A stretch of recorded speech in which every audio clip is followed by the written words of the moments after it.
वज़ीर आला पंजाब मरीम नवाज ने वाज़ेह किया है कि उन्होंने हमेशा इंसाफ और इंसानियत की बुनियाद पर फैसला किया। पंजाब वो सूबा है जिसने हमेशा अक़लियतों को सर का ताज बनाया और अपने दिल का हिस्सा बनाया। लाहौर में क्रिसमस की तकरीब से खिताब में वज़ीर आला पंजाब मरीम नवाज ने बावर कराया कि अगर अक़लियतों को किसी ने तकलीफ पहुँचाई तो रियासत उससे पूरी कुव्वत से टकराएगी।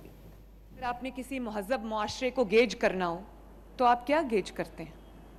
आप ये गेज करते हैं कि उस माशरे में कितना इंसाफ है, उस माशरे की जो अक़लियतें हैं वो कितनी महफूज हैं। और मेरे सामने अगर कोई केस कभी भी आता है तो मैंने कभी नहीं देखा कि उसका ताल्लुक़ किस मज़हब से है। मैं इंसाफ की बेस पे फैसला करती हूँ और इंसानियत की बेस पे फैसला करती हूँ। पंजाब वो सूबा है जिसने वाकई अब अक़लियतों को अपने सर का ताज बनाया, और सिर्फ अपने सर का ताज नहीं बनाया, मैंने अपने दिल का हिस्सा बनाया अपनी अक़लियतों को। और मेरे लिए मेरी हुकूमत की कामयाबी का जो गेज है वो ये है कि मेरी अक़लियतें वहां पर कितनी महफूज हैं। तो कोई तकलीफ पहुंचती तो मैं अपने आप को कभी माफ नहीं कर सकती।